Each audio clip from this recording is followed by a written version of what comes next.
Hello दोस्तों, motivational movies में एक बार फिर से आपका स्वागत है। आज हम आपके लिए फिर से एक सर्वाइवल मूवी को एक्सप्लेन करने वाले हैं जिसका नाम है एड्रिफ्ट। ये मूवी 2018 में रिलीज हुई थी और इस मूवी को IMDb पर 6.6 की रेटिंग मिली है। ये कहानी एक सच्ची घटना पर आधारित है जिसमें एक लड़की 41 दिनों के लिए अकेले समंदर में फंस गई थी। मूवी की शुरुआत में हमें एक बोट में एक लड़की को दिखाया जाता है। उसकी बोट में पानी भर गया था। इस लड़की का नाम टैमी होता है। टैमी इस बोट में अकेली होती है। टैमी की बोट में लगातार पानी भर रहा था। उसकी बोट जल्द ही डूबने वाली थी। वो बोट के डेक पर आकर किसी रिचर्ड नाम के बंदे को पुकारती है। तभी हमें पता चलता है कि उसके साथ रिचर्ड नाम का कोई आदमी भी इस बोट में सफर कर रहा था, लेकिन अब वो इस बोट पर मौजूद नहीं है। यहाँ कहानी कुछ दिन पीछे चली जाती है और हम टैमी को ताहिती में देखते हैं। टैमी दरअसल बोट्स की मरम्मत करने का काम करती है। टैमी के माता पिता लंदन में रहते हैं, लेकिन टैमी यहाँ पर अकेली रहती है। एक दिन यहाँ ताहिती में टैमी की मुलाकात रिचर्ड नाम के एक आदमी से होती है। रिचर्ड के पास अपनी बोट होती है। टैमी को रिचर्ड पहले ही नजर में पसंद आ जाता है। अगले दिन फिर से टैमी और रिचर्ड एक दूसरे से मिलते हैं। उस वक्त रिचर्ड अपने लिए खाना बना रहा था। रिचर्ड टैमी को अप्रोच करता है। वो उसे रात में अपनी बोट पर डिनर के लिए इनवाइट करता है और टैमी उसका इनविटेशन एक्सेप्ट कर लेती है। रात में वो रिचर्ड की बोट पर डिनर के लिए आ जाती है। वहाँ पर टैमी को पता चलता है कि रिचर्ड अपनी बोट में बहुत सारी जगहों पर घूम चुका है। रिचर्ड नॉनवेज है, लेकिन टैमी वेजिटेरियन होती है। फिर भी रिचर्ड ने टैमी के लिए वेजिटेरियन खाना बनाया होता है। खाना खाते समय टैमी रिचर्ड से पूछती है कि समंदर में सफर करते समय क्या फील होता है। रिचर्ड उसे बताता है कि समंदर का सफर एक बुरे सपने के अलावा और कुछ भी नहीं है, क्योंकि इस सफर में आप बिल्कुल अकेले होते हैं।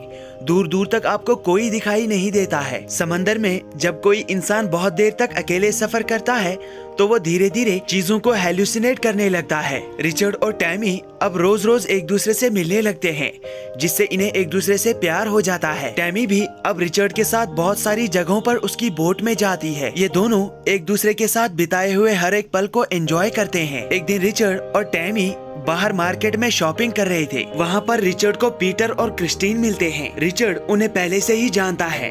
वो लोग भी यहाँ ताहिती में ही रहते हैं। पीटर रिचर्ड को बताता है कि वो लोग लंदन शिफ्ट हो रहे हैं, लेकिन उन्हें उनकी यॉट लंदन पहुँचानी है, जिसके लिए वो रिचर्ड को कॉन्ट्रैक्ट देना चाहते हैं। वो लोग रिचर्ड को $10,000 और एक रिटर्न टिकट ऑफर करते हैं। रिचर्ड उन्हें कहता है कि मुझे वापसी में 2 रिटर्न टिकट्स चाहिए। वो लोग इसके लिए तैयार हो जाते हैं। वहाँ से निकलने के बाद टैमी रिचर्ड से कहती है कि मैं लंदन नहीं जाना चाहती, क्योंकि वहाँ पर मेरा घर है और अभी मेरा घर जाने का कोई मूड नहीं है। रिचर्ड कहता है कि मैं भी अकेले लंदन नहीं जाना चाहता। ये सुनने के बाद टैमी उसके साथ लंदन चलने के लिए तैयार हो जाती है। रात में रिचर्ड और टैमी पीटर और क्रिस्टीन के साथ उनकी यॉट पर पार्टी करते हैं, क्योंकि अगले दिन रिचर्ड और टैमी लंदन के लिए निकलने वाले थे। निकलने से पहले रिचर्ड और टैमी पीटर और क्रिस्टीन की यॉट पर इंटीमेट हो जाते हैं और अगले दिन वो लोग लंदन के लिए निकल जाते हैं। इसी यॉट पर रिचर्ड टैमी से कहता है कि मैं तुमसे बहुत प्यार करता हूँ, मैं तुमसे शादी करना चाहता हूँ, क्योंकि मैं अब तुम्हारे बिना अपनी लाइफ को इमेजिन नहीं कर सकता। ये सुनकर टैमी की आंखों में आंसू आ जाते हैं। वो रिचर्ड के इस प्रपोजल को एक्सेप्ट कर लेती है। ये दोनों अपने सफर को एंजॉय करते हुए लंदन की तरफ बढ़ रहे थे। तभी एक दिन रेडियो पर खबर आती है कि समंदर में एक भयंकर तूफान आने वाला है। ये सुनकर रिचर्ड और टैमी को बहुत टेंशन होती है। वो लोग तूफान में घिरने वाले थे, इसके लिए वो तैयारी कर लेते हैं और रात में वो उस तूफान में घिर जाते हैं। ये तूफान बहुत ही ज्यादा भयंकर होता है। रिचर्ड और टैमी अपनी बोट को कंट्रोल करने की कोशिश करते हैं, लेकिन इसके बावजूद भी उस तूफान की वजह से इनकी बोट डिस्ट्रॉय हो जाती है। इस एक्सीडेंट में रिचर्ड बहुत बुरी तरह से जख्मी हो जाता है और वो जख्मी होकर पानी के अंदर डूब जाता है। और यहाँ सीन मूवी के पहले सीन के साथ मैच करता है और हम टैमी को होश में आते हुए देखते हैं। उनकी यॉट में अब पानी भर गया था। टैमी रिचर्ड को हर तरफ ढूंढ रही थी, लेकिन रिचर्ड का कोई अता पता नहीं था, क्योंकि वो पानी के अंदर डूब गया था। बोट के डेक पर आकर टैमी रिचर्ड को बहुत देर तक पुकारती है, लेकिन उसे रिचर्ड कहीं पर भी दिखाई नहीं देता। वो अपने आसपास दूरबीन की मदद से देखती है, लेकिन उसे आसपास कोई शिप भी नहीं दिखाई देती। वो रेडियो पर बहुत देर तक मदद के लिए चिल्लाती है, लेकिन वो रेडियो भी पानी की वजह से खराब हो गया था। उनकी बोट में एक बड़ा होल हो गया था, जिसे टैमी टेप की मदद से सील करती है ताकि बोट के अंदर और पानी ना आ सके। वो यॉट को स्टार्ट करने की भी कोशिश करती है, लेकिन वो यॉट स्टार्ट ही नहीं होती। इसीलिए टैमी बोट के डेक पर आती है और एक पोल को खड़ा करती है और टैमी उस पर एक कपड़ा बांध देती है ताकि हवा की मदद से वो समंदर में आगे बढ़ सके। कुछ देर बाद टैमी को अपनी बोट से दूर एक छोटी बोट दिखाई देती है। उस बोट पर रिचर्ड जख्मी हालत में होता है। रिचर्ड को देखकर टैमी बहुत खुश हो जाती है। वो जल्दी से पानी के अंदर कूदती है और रिचर्ड को छोटी बोट से उठाकर अपनी यॉट पर ले आती है। टैमी देखती है कि रिचर्ड बहुत बुरी तरह से घायल हो चुका है। उसकी टांग टूट चुकी है और उसकी कई हड्डियां भी टूट चुकी हैं। अब वो खुद ही उसकी टांग का इलाज करती है और उसे बोट के डेक पर लिटा देती है। उनके साथ हादसे को हुए अब 2 दिन बीत जाते हैं। सेक्सटेंट की मदद से अब टैमी अपनी लोकेशन का पता लगाती है।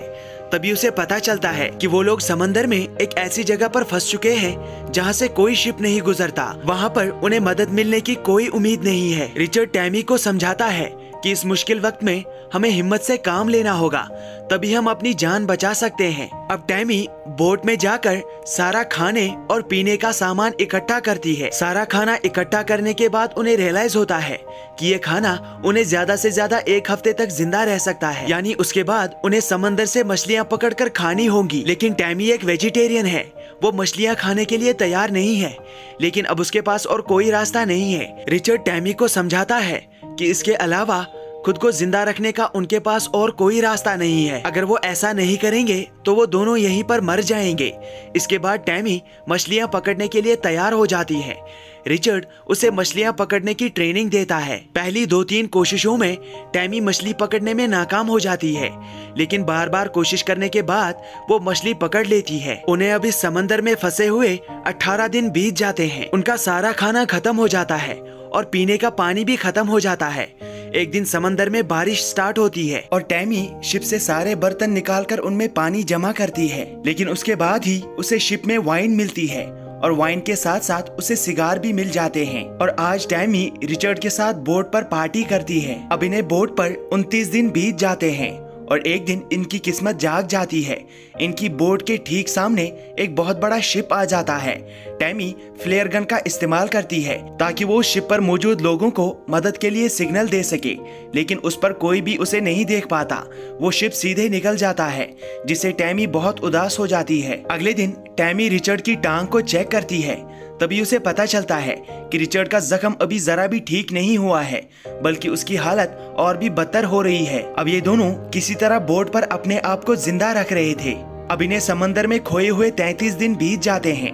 ये दोनों अब बहुत ही ज्यादा कमजोर हो चुके थे। रिचर्ड अपनी तबीयत की वजह से धीरे धीरे मौत के मुंह में जा रहा था। टैमी उसे जबरदस्ती जिंदा रख रही थी क्योंकि उसके पास वही एक जीने का सहारा था। लेकिन अगले ही सीन में हमें पता चलता है कि टैमी के पास रिचर्ड नहीं है, बल्कि वो रिचर्ड को सिर्फ हेलुसिनेट कर रही थी। जिस दिन समंदर में तूफान आया था उसी दिन रिचर्ड की मौत हो गई थी, यानी तब से अब तक जो भी हमने टैमी को हरकतें करते हुए देखा वो सब कुछ वो अकेले कर रही थी। मछलियां पकड़ना भी उसने खुद ही सीखा था। अब दिन गुजरते हैं और टैमी को उस बोट पर पूरे 41 दिन बीत जाते हैं। वो अब पूरी तरह से कमजोर हो चुकी थी, वो अब मरने ही वाली थी।